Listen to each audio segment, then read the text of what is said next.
Muy buenas noches, soy Jorge Rodríguez y les agradezco mucho que nos acompañen en una edición más del Mundo a las 7, aquí en Voces por Media Calle, el canal digital que le ofrece una gran gama de programas que incluyen entretenimiento, deportes, política, historia, arte, emprendimiento, superación personal y muchísimo más. Le invitamos a que se suscriba para que conozca los diferentes programas y espacios que hay en el canal y también a darle like a la página de Facebook del Mundo a las 7, donde hoy tenemos como invitada a doña Mónica Segnini Acosta, presidenta del Consejo para la Promoción de la Competitividad. Buenas noches, doña Mónica.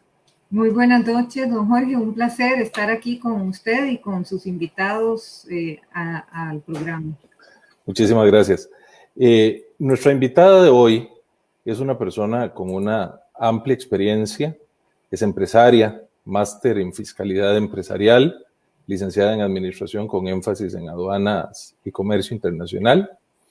Posee una experiencia de más de 20 años en temas de aduanas, de comercio, de legislación pública y además ha sido docente universitaria, presidenta de la Cámara de Exportadores de Costa Rica, presidenta de la Federación de Cámaras de Exportadores de Centroamérica, vicepresidenta de la Asociación de Agentes de Aduana, directora de la Junta Directiva de la Cámara de Comercio, directora del Consejo Director de Ventanilla Única de Comercio Exterior, directora de Procomer, directora de Costa Rica Íntegra, en fin, tiene una muy amplia carrera sumada por reconocimientos tales como fue reconocida como de las 40 personas menores de 40 años destacada en el sector económico y empresarial del país, también por el Colegio de Profesionales en Ciencias Económicas como colegiada distinguida. Dentro de las 10 mujeres más influyentes en Costa Rica, fue seleccionada por el diario La Prensa Libre en el 2013 y como Mujer Inspiración del Año en el año 2014 y también ha sido seleccionada de manera reiterada por la revista Forbes entre las 50 mujeres más poderosas e influyentes de Centroamérica. Doña Mónica Segnini es actualmente la CEO del grupo Desacarga, una empresa costarricense de logística internacional, y adicionalmente ocupa la presidencia del Consejo de Promoción de la Competitividad y el cargo de directora en la Junta Directiva de la Cámara de Comercio y de la Asociación de Agentes de Aduana de Costa Rica. Sin lugar a duda, estamos con una persona que tiene una amplia experiencia y le agradecemos muchísimo, doña Mónica, nuevamente que esté aquí. Pero para comenzar, porque queremos hablar del desafío que la competitividad le representa al país, pero queremos empezar por el inicio.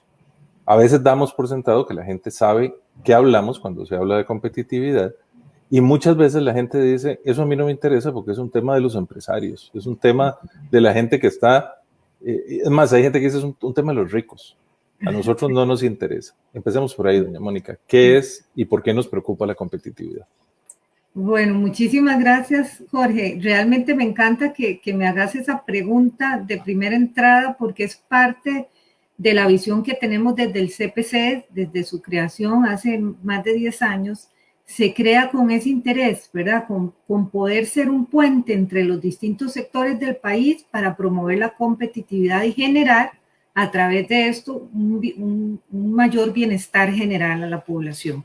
Cerrar las brechas que existen socioeconómicas, siendo puente nosotros entre los distintos actores que tienen que ver con los temas de competitividad país. ¿Qué es la competitividad? Muy buena pregunta.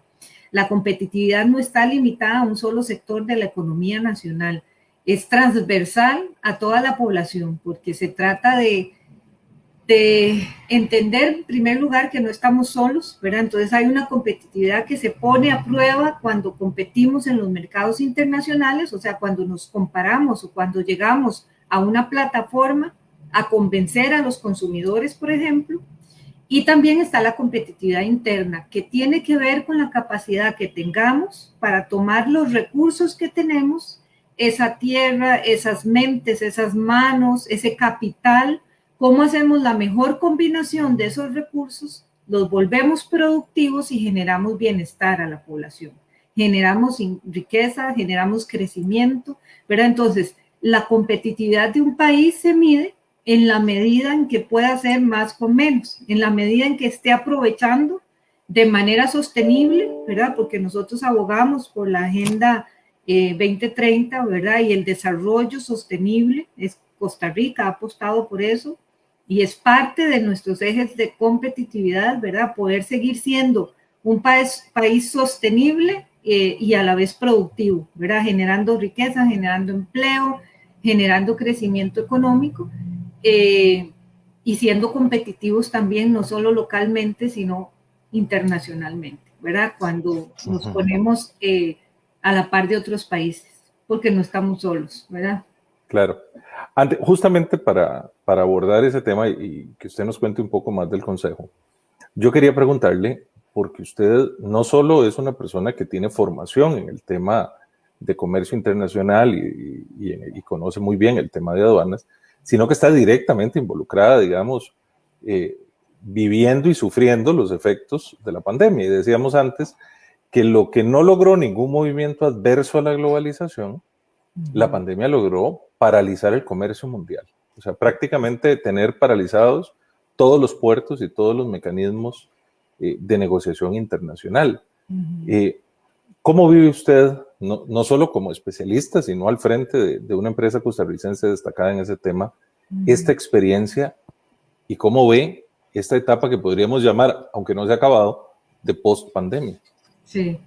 Bueno, ha sido todo un reto, ¿verdad? Y aunque la frase sea tan trillada de que todo reto es una oportunidad, realmente cuando nosotros tomamos la decisión de verlo de esa manera, ¿verdad? De que ver una crisis, porque ha sido una crisis de la cual todavía no salimos, podemos estar saliendo poco a poco de la crisis sanitaria, pero todavía hay efectos económicos y sociales, lamentablemente.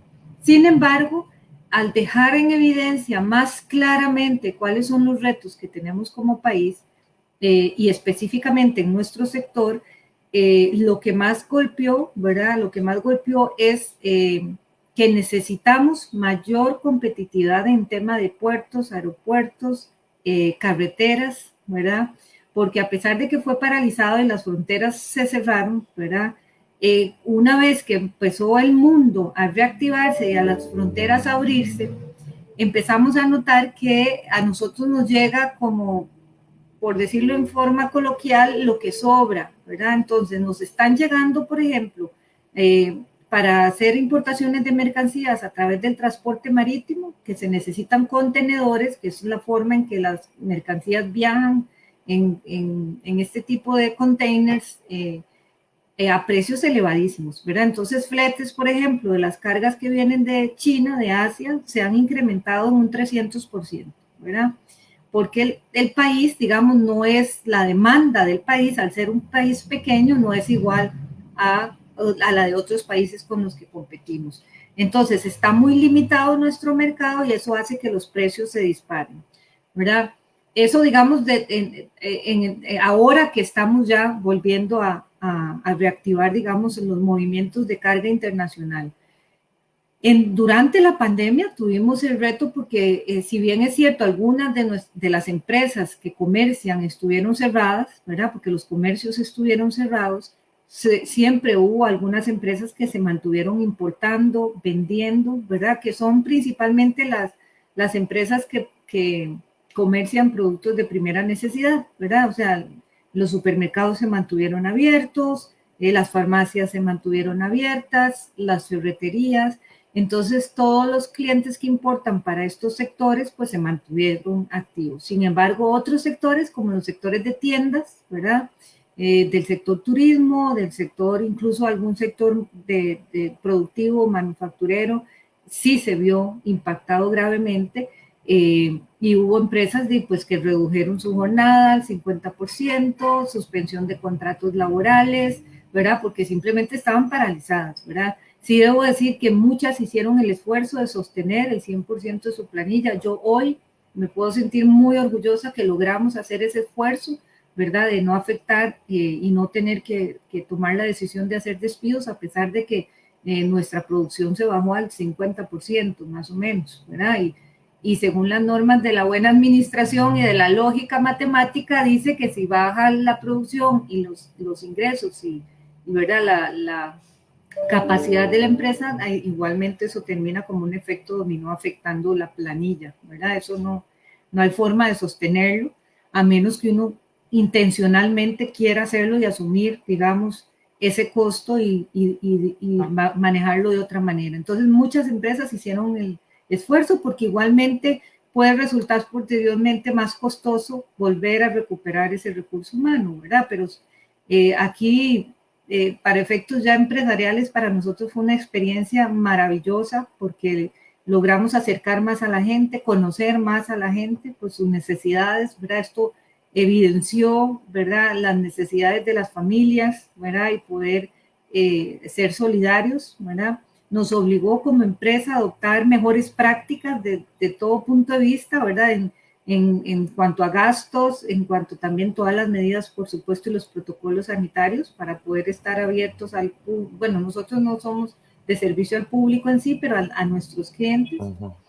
Y finalmente, un tema que ligo a un tema país es todo el tema de conectividad, ¿verdad? Tuvimos que tomar decisiones en cortísimo plazo y eso que nuestra planilla no es tan grande como otras empresas, de mandar a la gente a teletrabajo, ¿verdad? Entonces, esto obligaba a las empresas a tener la capacidad de tener los equipos, los sistemas que funcionaran, que corrieran las redes de manera segura, ¿verdad? Para que pudiesen trabajar de manera remota y tener los empleados en sus casas, ¿verdad? Todos los equipos y las necesidades que tuvieran, ¿verdad? Y esto había que tomar la decisión muy rápidamente, ¿verdad? Entonces, fue muy interesante esa capacidad de adaptación que tuvieron las empresas y en nuestro caso que logramos hacerlo también, e igualmente el personal, ¿verdad? Los colaboradores tuvieron una muestra de resiliencia, de adaptación enorme, ¿verdad? Y poder mantener de esa forma los servicios que se necesitaban. El área de logística no fue de las más golpeadas, está siendo ahora golpeada por los costos que te decía, pero nos mantuvimos abiertos, gracias a Dios. Sí. Muy interesante, doña Mónica. A propósito de eso que usted señala, recibimos un comentario de don Alex Vargas, el ingeniero Alex Vargas, a quien le mandamos un cordial saludo, y justamente apunta en esa dirección. La transformación digital es vital para la competitividad de las empresas ante la pandemia. Sí. Usted lo aborda desde la perspectiva de su experiencia, pero pasándonos un poco al tema del consejo y digamos a la visión más integral del país. Uh-huh. ¿Cómo abordarlo? ¿Cómo lo ve? Usted decía, hicimos, ¿verdad? Casi que el milagro de hacerle frente a una situación inesperada, uh-huh, con éxitos y quizás con algunos desafíos por atender, pero ya un poco más reposados. ¿Cómo valora usted esta situación? Bueno, ese es, ¿verdad? Yo luego de explicarles el tema de competitividad, al que iba a entrar esa conectividad, ¿verdad? Definitivamente el tema de conectividad, el tema digital, el trabajo virtual, el poder tener las herramientas mínimas para que podamos estar conectados es un eje estratégico fundamental. O sea, no podemos hablar de competitividad si no hablamos de conectividad. Y sobre todo no podemos hablar de cerrar brechas en empleo y en pobreza si no hablamos de conectividad. ¿Por qué? Porque esta pandemia nos lo puso, ¿verdad?, al frente como nunca antes. ¿Qué pasó cuando las escuelas y las universidades decidieron cerrar, ¿verdad? ¿Qué pasó cuando las empresas tuvieron que cerrar y trabajar de manera remota con aquellos empleados que no tenían ni siquiera un equipo en sus casas, ¿verdad? Entonces esto nos está dejando en evidencia las brechas tan grandes que tenemos en el país en conectividad y que eso es sinónimo de desempleo y es sinónimo de pobreza y todavía más doloroso es sinónimo de rezagos en la educación. Porque antes de la pandemia nosotros hablábamos de tener escuelas conectadas y ya venían en marcha proyectos del Ministerio de Educación, de la SUTEL, ¿verdad?, para ejecutar los fondos del FONATEL, que son los fondos que ponen las operadoras, ¿verdad?, luego de la apertura de las comunicaciones, pero sin embargo nos dimos cuenta que no era solo escuelas conectadas, son hogares conectados, porque tuvimos la lamentable realidad de que cuando los niños tuvieron que conectarse desde sus casas, ¿verdad?, o los adolescentes desde sus casas, no existían las redes de internet necesarias, ¿verdad?, no tenían ellos los equipos necesarios porque podía ser una familia completa, los papás en teletrabajo y los hijos en las escuelas o colegios con una sola computadora y el horario parecido para todos. Entonces esto se volvió una tragedia, un estrés usando los teléfonos, ¿verdad? Y por supuesto disminuyendo la capacidad de aprendizaje y por eso pues muchos abandonaron la educación, no pudieron simplemente.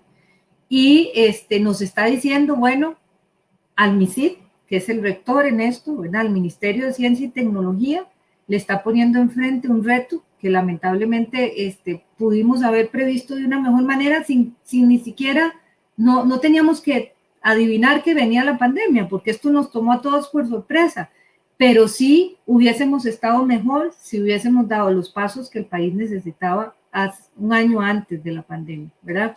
Entonces, ya no vamos a llorar sobre la leche derramada, pero definitivamente yo no puedo hablar de competitividad si no hablo de conectividad. Y en ese sentido, el CPC, pues ha venido haciendo un trabajo, ¿verdad?, de hormiga constante, ¿verdad?, para apoyar varios proyectos. Nosotros, nuestro interés no es duplicar esfuerzos que ya hacen otras instituciones, sino es unirnos a ellas, ¿verdad? Sino es, nosotros tenemos todo el conocimiento, digamos, de nuestras empresas. Nosotros tenemos empresas grandes, pequeñas, medianas, del sector productivo, del sector de la academia, y tenemos la relación con las distintas instituciones de gobierno. Entonces, nosotros hacemos el puente, ¿verdad?, para poder identificar cuáles son los nudos gordianos, y dentro de ese marco que la OECD nos ha señalado de cómo ser más eficientes en el uso de los recursos, poder cerrar las brechas, ¿verdad? Y poder acordar una ruta, una hoja de ruta donde hay acciones de corto plazo, inmediatas.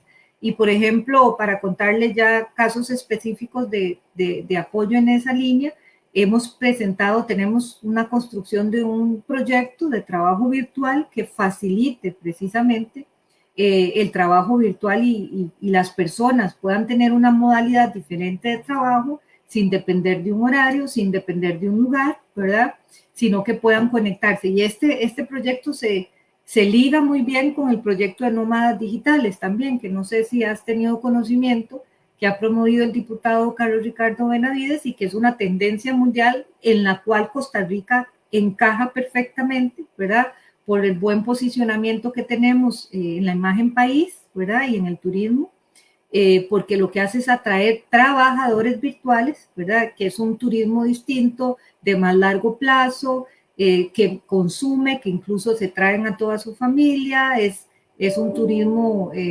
sano, ¿verdad?, y que genera, por supuesto, ingresos al país, ¿verdad? Entonces, esto está ligado totalmente al trabajo virtual, que no podemos desconectar del tema de conectividad. Entonces, bueno, nosotros creemos que el país tiene que ser un poco más agresivo, ¿verdad? Tanto, digamos, las tres organizaciones que vemos aquí son al MISID, liderando el proceso, por supuesto, con la voluntad política y la visión de largo plazo para ejecutar lo antes posible proyectos que vengan a traer alfabetización digital, conectividad a las regiones remotas, ¿verdad? El espectro radiológico, ¿verdad?, las telecomunicaciones que pueda correr en donde están corriendo actualmente las telecomunicaciones en el mundo. ¿Para qué? Para que podamos atraer empresas que quieran invertir, ¿verdad? Y promover una sana competencia de las operadoras, que esto no solamente traiga mejores indicadores de conectividad, sino mejores precios al consumidor. Para quienes se suman recién al programa de hoy de El Mundo a las 7, aquí en Voces por Media Calle, conversamos con la máster Mónica Segnini, presidenta del Consejo para la Competitividad y CEO del grupo Desacarga. Y hablamos precisamente del desafío de la competitividad en términos del país, ¿verdad? Las condiciones que enfrenta Costa Rica, tanto previo como post pandemia. Y para seguir en esta línea, doña Mónica, el tema de que la pandemia vino de alguna manera a ensanchar los rezagos, ¿verdad? Sí. Y eso, pues, efectivamente, nos tomó por sorpresa, no había forma de preverlo, ni siquiera la magnitud que tenía. Pero bueno, lo cierto es que aunque no podemos decir que ya pasó, digamos que optimistamente quisiéramos pensar que la parte más fuerte de la tormenta ya pasó y por lo menos existen algunas esperanzas de solución, siempre y cuando las personas mantengamos las medidas de distanciamiento, de control, de lavado de manos, etc. Pero en esa perspectiva de lo que viene, y particularmente, digamos, desde los esfuerzos que como consejo ustedes están haciendo, sumado a que estamos ya en año electoral, aunque la campaña oficialmente arranque en octubre, todas y todos sabemos que estamos en plena campaña.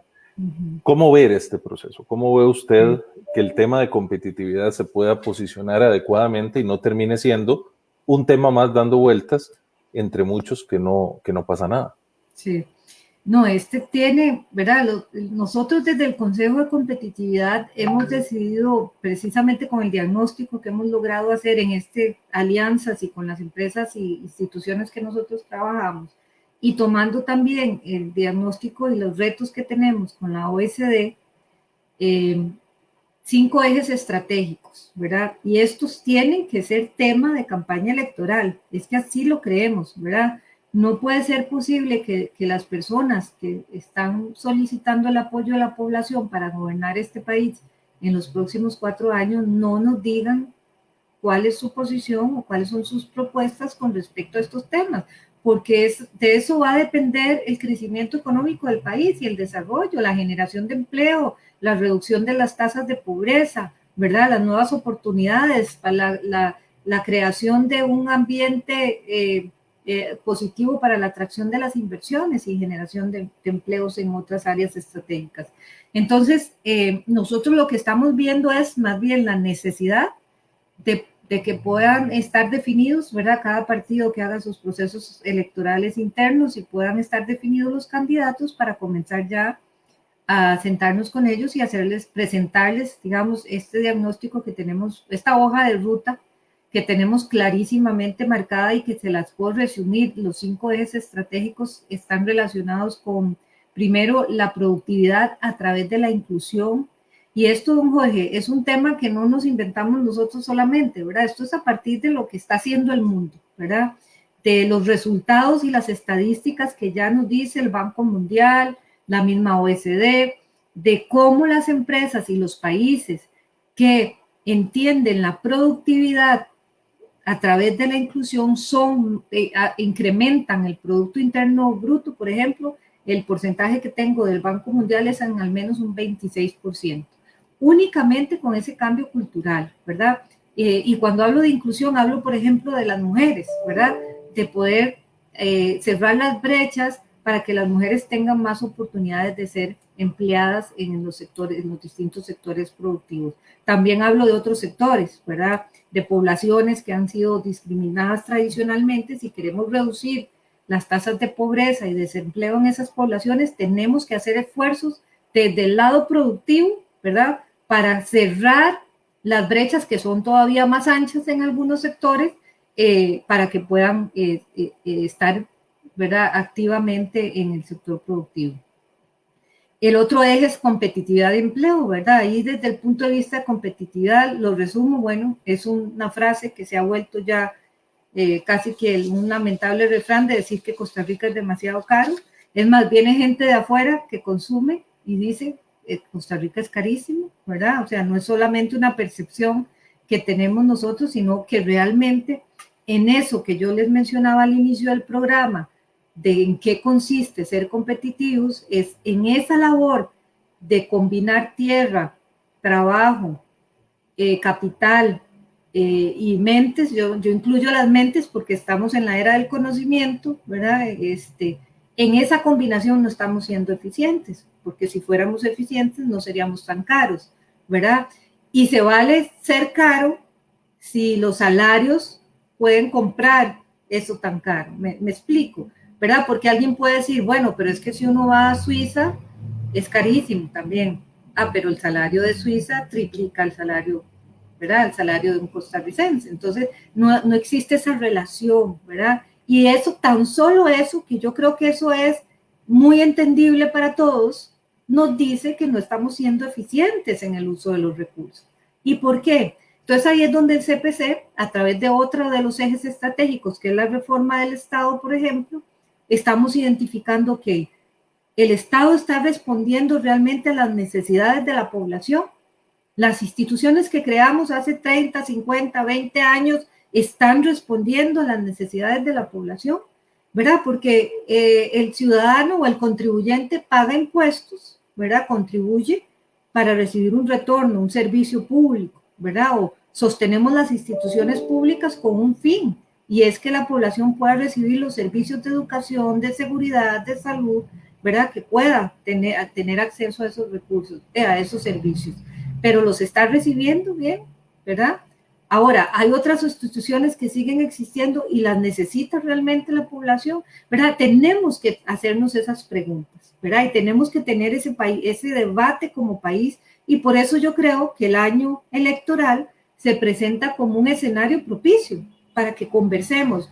Pero lo más triste que nos puede pasar, don Jorge, es que otra vez se nos vuelva a la campaña un debate de dos temas y estos temas queden rezagados. Es que no nos podemos dar ese lujo.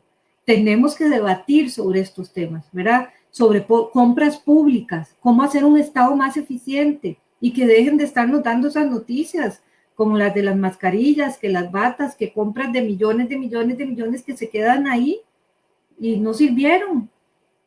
O igual, licitaciones infructuosas porque la Contraloría las echa atrás porque están mal hechas. Usted sabe el desgaste que eso implica, el gasto de recursos, de tiempo y de no contar el país con las redes, por ejemplo, la licitación que acaba de echar la Contraloría para atrás del ICE, con las redes de conectividad que el país necesita, ¿verdad?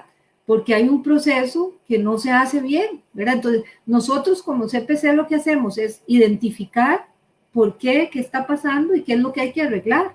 Y ahí, vieras qué interesante, porque en este ejercicio nos damos cuenta que no todo depende, como alguna gente cree, de nuevos proyectos de ley o de falta de recursos, ¿verdad? No falta de recursos ni nuevos proyectos de ley. Se trata de desatar algunos nudos gordianos, de poner a la gente en acuerdo. Don Jorge, si usted me permite, a mí me gustaría hablar de un tema que me apasiona en el CPC y en el cual creemos como un pilar fundamental para lograr todo esto que yo le estoy hablando, ¿verdad? Y que pudiese seguirle hablando de innovación, talento humano, ¿verdad? Que son los retos de competitividad que tenemos. Y es la creación de una institucionalidad, que no es lo mismo que una institución nueva, sino una institucionalidad donde la sociedad civil pueda tener un diálogo entre los sectores y poder conversar de estos temas y tomar acuerdos. Es un Consejo Consultivo Económico y Social, así se llama. Es una iniciativa que nosotros hemos promovido hace unos 6 años y que a raíz de todas las mesas de diálogo multisectorial que se dieron, nosotros volvimos a sacar el tema y a solicitarle al Poder Ejecutivo que convocara este consejo, ¿verdad? Esto existe en países de Europa. Nosotros hemos traído expertos de Holanda y de Irlanda que vivieron y que lideraron los procesos de salida de la crisis de estos países, y ellos nos cuentan cómo esta figura, que es el Consejo Consultivo Económico y Social, fue fundamental para que el país tomara las decisiones que tenía que tomar en acuerdo con todos los sectores, ¿verdad? Porque ¿qué es lo que nos está pasando, Jorge? Yo hablo con ustedes estos temas y podemos estar de acuerdo algunos y no tengo que convencer a otros, pero el camino para lograr eso, unos creen que es por allá y otros creen por allá, y así llevamos años y no tomamos decisiones, ¿verdad? En conectividad, unos creen que todo lo tiene que hacer el ICE, ¿verdad? Y otros que todo lo tiene que hacer el sector privado, y no nos ponemos de acuerdo, ¿verdad? Y queda en el centro la necesidad que tiene el país de estar conectados. Es que no se nos puede olvidar el bien jurídico, como dicen los abogados, ¿verdad? ¿Qué es lo que nos interesa? Cuando hablamos de universidades, el presupuesto del FED, ¿de qué hablamos? De que haya una excelente educación en el país, de que los estudiantes tengan las aulas que necesitan, de que los profesores estén lo suficientemente capacitados para ser buenos profesores y que reciban su salario como deben recibirlo, ¿verdad? Pero se han vuelto las instituciones un fin en sí mismas, ¿verdad? Y se pierde el objetivo y eso nos está quedando en evidencia. Pero entonces mi experiencia en estas mesas de diálogo, y por eso lo quería traer, porque ahí pude confirmar todavía más la necesidad de tener esta instancia operando en el país para hablar de todos estos temas, ¿verdad? Y que yo le pregunte, don Jorge, bueno, ¿usted cree que los aeropuertos o ¿verdad? El puerto debe ser concesión? Bueno, estamos de acuerdo que necesitamos un aeropuerto en Orotina, por ejemplo. Ok, ¿quién hace el aeropuerto? Entonces usted me dice, tiene que ser el MOP. Y yo le digo, ¿por qué? Si el MOP no tiene recursos para eso, ¿verdad? Lo puede hacer por contratación administrativa o por licitación. Y ahí empezamos a conversar y a decir por qué usted cree que debe ser de una forma, yo lo escucho, esa capacidad de escuchar al otro, ¿verdad? ¿Por qué? Porque ya, don Jorge, una sola fuerza política no puede tomar las decisiones en este país, ¿verdad? Ya llegamos a una madurez democrática, ¿verdad? Estamos al bicentenario, donde necesitamos escuchar y tomar en cuenta al otro sector, a la otra persona, al otro grupo. Y si seguimos creyendo que podemos seguir haciendo las cosas solos, nos vamos a seguir quedando estancados o lo que es peor, echando para atrás, que es muy lamentable, ¿verdad? Cuando uno ha venido acompañando un proceso, por ejemplo, y se da cuenta que por estas situaciones o cuando hay un cambio de gobierno, hay un cambio de política, las cosas se paralizan o ahora dicen, no, es que yo creo que es mejor por el otro lado. Y entonces los recursos desperdiciados. Ahí es donde el CPC es fundamental porque nosotros no somos, somos apolíticos, no somos gremiales, ¿verdad? No defendemos un sector en específico, sino que nos interesa la competitividad del país a largo plazo. Entonces vamos a jalar esos temas independientemente de quién esté en el gobierno, ¿verdad? Entonces, si en este gobierno promovimos, bueno, en el gobierno Luis Guillermo promovimos el CES, le damos continuidad en este gobierno, seguimos impulsándolo, y si no, este gobierno no logra concretarlo, lo seguiremos haciendo con quien venga, ¿verdad? Esa es la ventaja que existe una institución como esta, ¿verdad? Que nuestra visión es de largo plazo y lo tenemos clarísimo el norte, entonces lo que nos interesa es incidir, dialogar, hacer puentes, ¿verdad? Colaborar y siempre enfocados en aquellos temas que realmente transformen, ¿verdad? Y cierren esas brechas socioeconómicas. Estamos en El Mundo a las 7, conversando hoy con la presidenta del Consejo de Promoción de la Competitividad, la máster Mónica Segnini Acosta. Doña Mónica, usted ha hecho un planteamiento que me parece muy interesante, no solo porque ha repasado los temas de la competitividad y queda claro con lo que usted ha señalado, que son múltiples los aspectos que inciden sobre la competitividad de un país y que es muy compleja la estructuración de esos aspectos, pero ha señalado algo que sin duda alguna es lo que implicaría quitarle el cascabel o ponerle el cascabel al gato, ¿verdad? Que es el tema del acuerdo nacional, que pareciera que ahí no logramos ponernos de acuerdo sobre la forma. La gente hacía hace poco, a propósito de los diálogos, un chiste sobre el presidente hablando sobre vinimos a acordar cómo ponernos de acuerdo, ¿verdad? Hemos llegado a ese chiste porque pareciera que ponernos de acuerdo es una cosa muy complicada.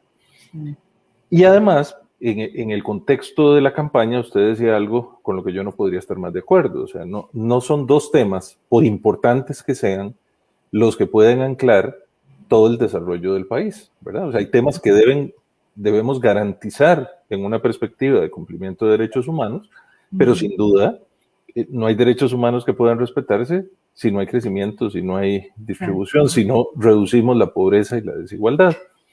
En ese contexto, doña Mónica, yo quisiera preguntarle, ¿es usted optimista de que las cosas realmente van a cambiar, de que vamos a lograr ese diálogo? ¿Usted cree que el Consejo puede tener un brazo lo suficientemente fuerte para, voy a decirlo así de manera muy coloquial, para lograr imponer estos temas en la agenda de la campaña? Bueno, yo sí soy optimista, ¿verdad? Yo si no fuera optimista no estaría presidiendo este consejo, porque este consejo es para eso, ¿verdad? Para incidir, para cambiar las cosas y para incidir de manera positiva, ¿verdad? Tratando de ser preventivos, por eso nosotros no nos abocamos, digamos, al tema así del día a día, a los juegos. Obviamente hay cosas de corto plazo que hay que atender, pero a nosotros nos interesa el largo plazo. Entonces, sí soy optimista, don Jorge, porque debo contarle que cuando el país estaba encendido, literalmente encendido, ¿verdad? empezaron las manifestaciones de este grupo denominado Rescate Nacional, donde la insatisfacción del ciudadano se mostraba a través de estas manifestaciones y no había, o sea, al menos uno no veía una salida, ¿verdad? Eso afectó, es que de verdad que como país hemos sido probados porque esto fue antes de la pandemia, ya habían pérdidas acumuladas por estos cierres, se cerraron las principales zonas productivas del país, ¿verdad? Recordemos que en la zona de San Carlos estuvo cerrada, los puertos estuvieron cerrados por estas manifestaciones y no veíamos una salida que no fuese confrontativa, ¿verdad? Como lo fue, ¿verdad? Ya tuvo que intervenir la policía, ¿verdad? Y lamentablemente eso no es lo que queremos como país, ¿verdad? Entonces nosotros nos reunimos con el señor presidente y nosotros le dijimos, señor presidente, convoque al diálogo. No sé si usted recuerda que esta mesa de diálogo multisectorial fue ya el tercer intento, ¿verdad? Porque el presidente había hecho 2 intentos previos que fueron rechazados, ¿verdad? Cuando el presidente hace la propuesta del paquete ante el Fondo Monetario Internacional es cuando inician las manifestaciones, ¿verdad? Y ya la gente venía también un poco molesta por el proyecto de fortalecimiento de las finanzas públicas que se había aprobado en el 2018. Viene esta propuesta del fondo y fue como la gota que derramó el vaso, ¿verdad? Y empezó a replicarse manifestaciones en todo el país. Entonces, el presidente estuvo de acuerdo, ¿verdad? Y nosotros insistimos en que no eran diálogos bilaterales, ¿verdad? No era que él se sentara con los agricultores o con, ¿verdad? Con el sector de tecnologías o el sector turismo. Se necesitaba un diálogo donde todos nos viéramos las caras y conversáramos. Don Jorge, esta es la mejor herramienta para que usted pueda escuchar al otro sector, ¿verdad? Y por eso, a pesar de que ha sido muy criticada la mesa de diálogo, porque se dice, como dice usted, el presidente desde el inicio advirtió que era para ver cómo nos íbamos a poner de acuerdo, y es que así estábamos, ni siquiera ahí decíamos, ok, las votaciones van a ser por mayoría o por cómo van a ser las votaciones, o sea, se nos llevó varios días decidiendo cómo nos íbamos a poner de acuerdo, ¿verdad? Así de literal, porque nunca el país había hecho ese ejercicio, ¿verdad? O lo había hecho de otras formas, porque no puedo decir que nunca, pero ese acuerdo nacional nace después de tener un diálogo reposado, que no tengamos la presión del tiempo, que sea oportuno, que los sectores pongan el tema, ¿verdad? Y que haya una representatividad. ¿Cómo funciona en Europa? Es tripartito, es sector laboral, sindical, sector productivo y empresarial y sector gobierno, ¿verdad? Y ahí cada organización manda sus representaciones y se ponen sobre la mesa los temas que se sabe que hay diferentes posiciones, ¿verdad? Porque la idea es discutirlo y que eso procese de alguna forma el diálogo nacional para la toma de acuerdos, ¿verdad? Al final la Asamblea Legislativa y el Poder Ejecutivo no pierden su poder de toma de decisiones, ¿verdad? Pero ya en este foro se les da, digamos, las cosas masticadas. Y les doy un ejemplo de por qué yo pude comprobar que es necesarísimo y que sí puede producir buenos resultados. En el diálogo multisectorial, cuando yo hago una propuesta tomando en cuenta el déficit fiscal que tenemos, ¿verdad, Jorge? El país tiene retos de inversión importantes, tiene retos, digamos, de tener que ejecutar algunas políticas públicas y decisiones que requieren recursos y estamos con un déficit fiscal pavoroso. Entonces yo les empiezo a hablar de las alianzas público-privadas, ¿verdad? Que precisamente una de las motivaciones de las alianzas público-privadas es porque existe un inversionista o un sector privado que tiene visión de largo plazo y que puede invertir en un proyecto y ser el ejecutor y el inversor y el Estado ser el fiscalizador, ¿verdad? Y que es un bien público que el Estado ha identificado como necesario, y entonces eso se hace en un marco de transparencia, de alianza público-privada, donde el Estado no pierde el control de ese bien o ese servicio, pero es brindado por un privado, ¿verdad? Y se construye en conjunto. O sea, ¿qué de malo puede haber eso? Pero donde yo expongo eso, ¿verdad? Yo puedo decir qué de malo, pero yo lo expongo, inmediatamente brincan un par de sectores a decirme que no están de acuerdo con la privatización de los servicios públicos, ¿verdad? Y ahí yo digo, tenemos que hablar de la parte conceptual, como lo hicimos al inicio de este programa, ¿verdad? Porque yo les digo, una cosa son concesiones, otra cosa es vender activos del Estado, otra cosa es privatizar servicios públicos y otra cosa son alianzas público-privadas, ¿verdad? Entonces tenemos que ir a eso, a lo básico, a conversarnos, a entendernos, ¿verdad? Porque no podemos descartar a nadie, no podemos descartar a nadie, ¿verdad? Y no queremos que donde la gente se manifieste por algo que no está de acuerdo o porque no le gustó, sea en las calles, ¿verdad? Creemos que como país civilizado lo podemos hacer de manera respetuosa, teniendo estos espacios, eso sí, institucionalizados. ¿A qué me refiero institucionalizados? Que tenga una estructura, que se respete, ¿verdad?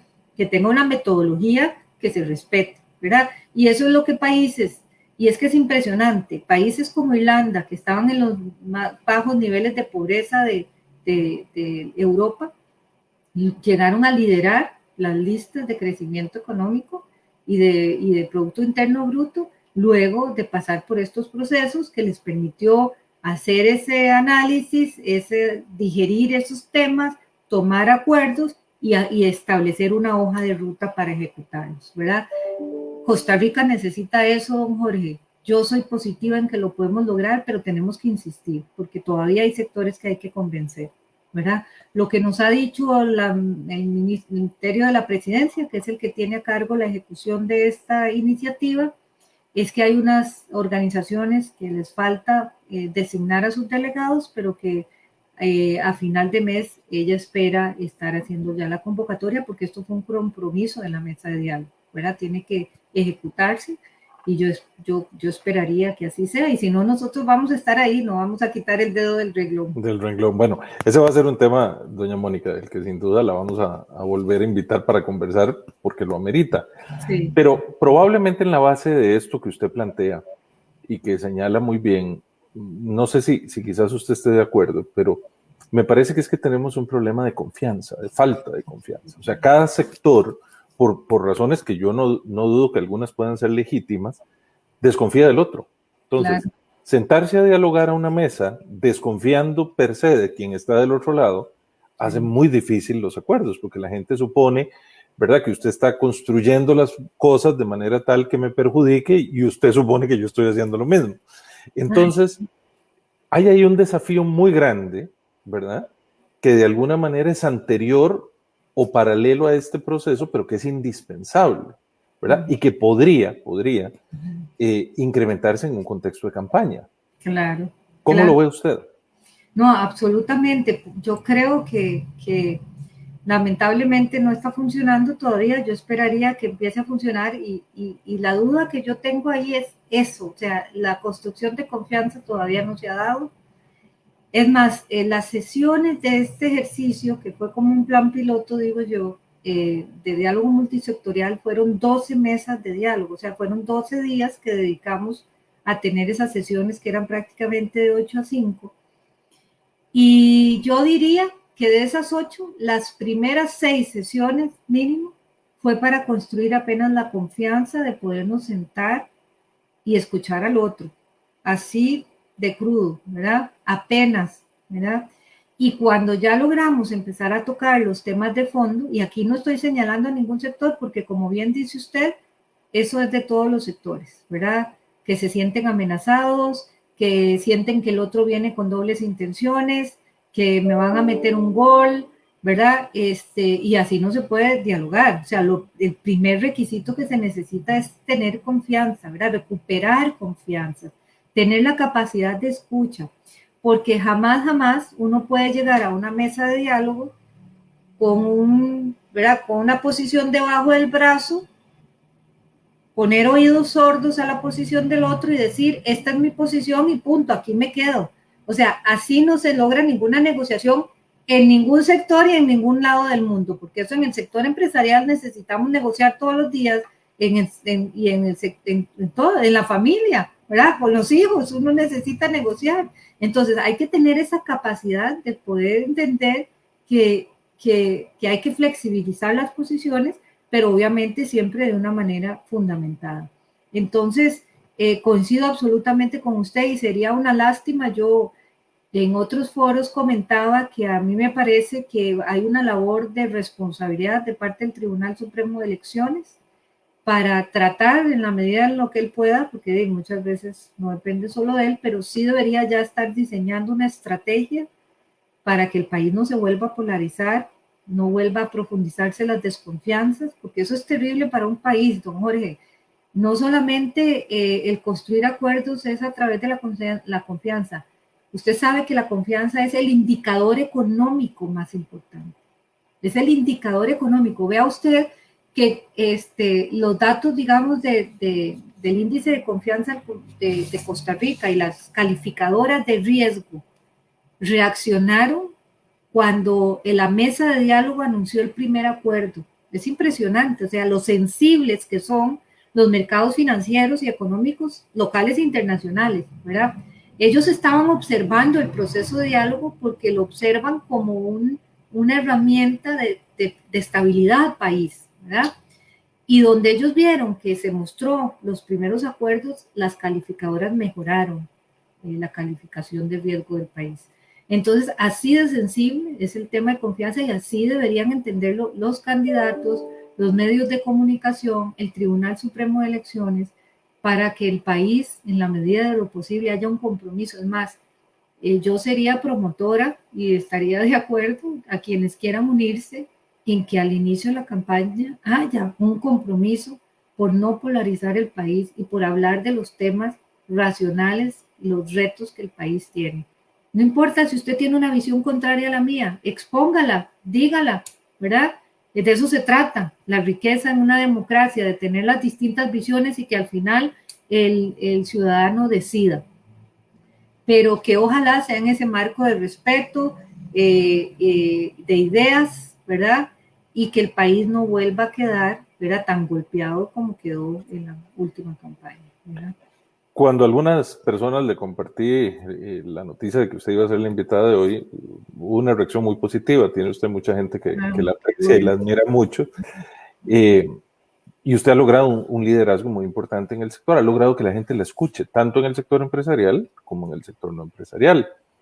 ¿Se ve usted desde el CPC protagonizando, digamos, un proceso para esto, por ejemplo, que usted ha señalado, para salir a pedirle al país que tengamos acuerdos más allá de los temas que nos dividen, que no vamos a zanjar fácilmente, pero no polarizándonos, sino tratando de construir estas agendas? Sí, claro, más que yo, el CPC, porque esa es nuestra visión, ¿verdad? Y el CPC tiene gente maravillosa, ¿verdad? Tienen líderes en distintas especialidades, ¿verdad? Que nos ayudan a construir esta agenda que apenas nos ha dado tiempo como de mencionarla, ¿verdad? Pero que en un próximo programa podemos profundizar cada tema en detalle y creemos absolutamente en la necesidad y obviamente somos un vocero en esa línea que usted está señalando. O sea, yo sí estoy dispuesta, ¿verdad? Y en todos los espacios que pueda hacerlo, lo voy a hacer, porque de eso se trata, ¿verdad? Llegar a un puesto de estos donde uno tiene una ventana de oportunidad para...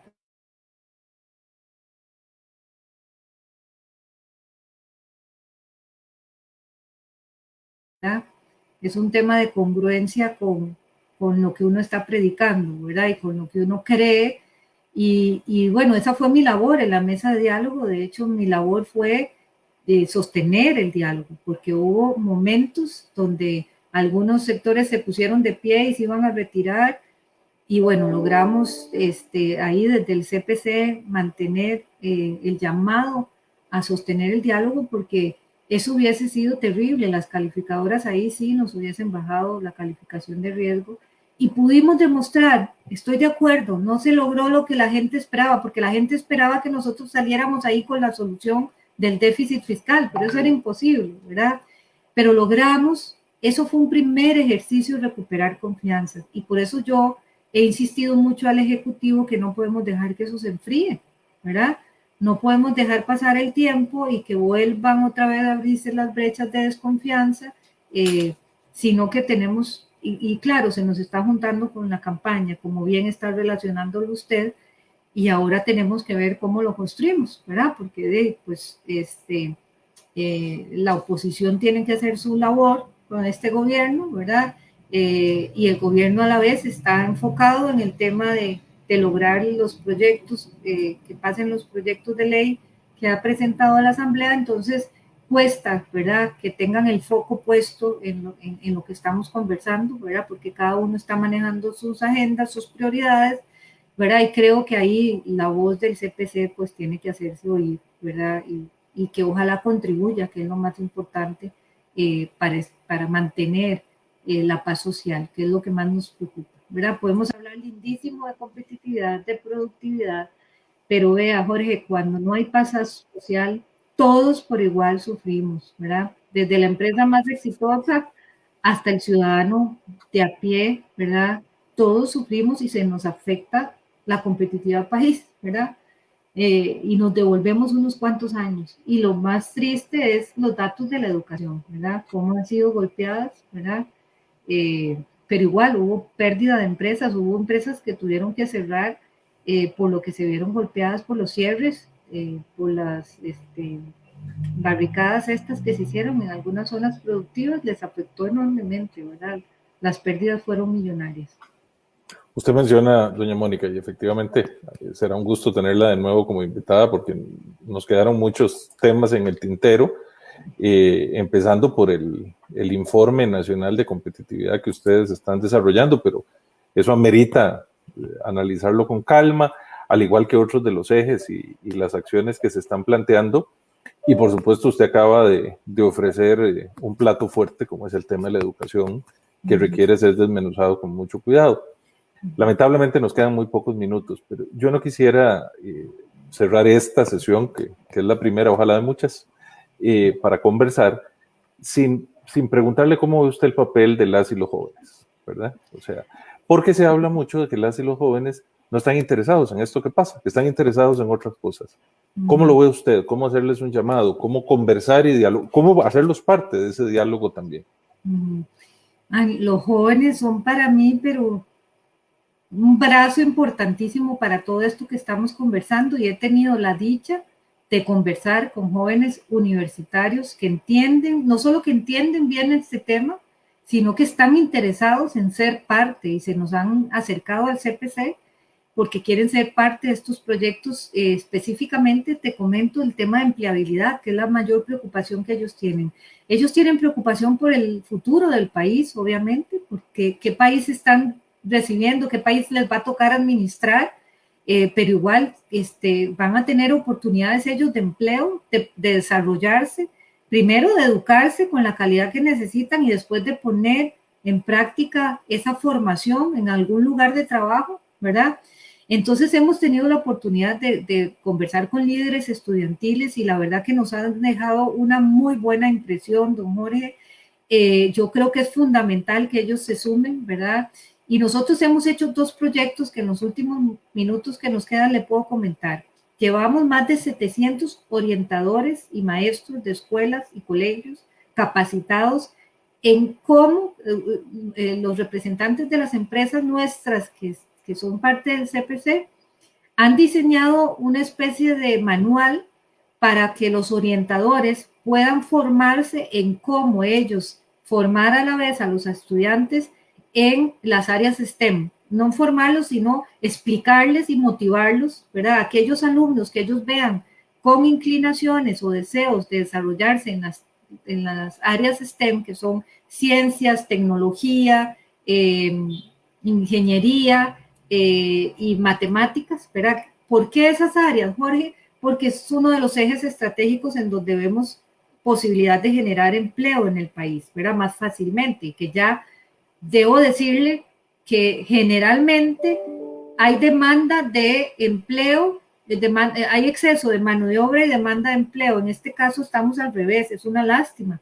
O sea, hay ofertas de empleo y nos está faltando la calidad de mano de obra que necesitamos. Entonces, el primer proyecto que le estoy conversando es la capacitación que hemos dado a los orientadores y a los profesores para que sepan direccionar, ¿verdad? Y cómo transmitirles a ellos el interés y la motivación hacia estas carreras y explicarles en qué consiste y cómo pueden ser colocados en las distintas industrias. Y el otro tema es que a raíz antes de la pandemia, nosotros hemos desarrollado un programa que se llama Upskilling, que es cómo adaptar, digamos, a esas personas que solo les falta unos 3 meses de formación, por ejemplo, para que puedan ser colocados en estas industrias, y cómo hacemos eso en alianza con el Ministerio de Trabajo para que la colocación sea lo más rápido posible, ¿verdad? Y lo más asertiva posible. Entonces, las empresas saben cuál es el recurso humano que necesitan, qué calidades necesitan, y el Ministerio de Trabajo tiene ubicada la población que está buscando trabajo.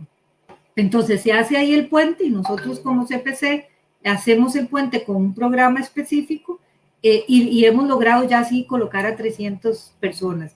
Y ahora con el tema de la gente que quedó desempleada del sector turismo, porque cerraron restaurantes y hoteles, pudimos poner en marcha un ejercicio similar porque hubo empresas que se colocaron en Liberia, como Coca-Cola, como Sykes, abrieron plantas allá.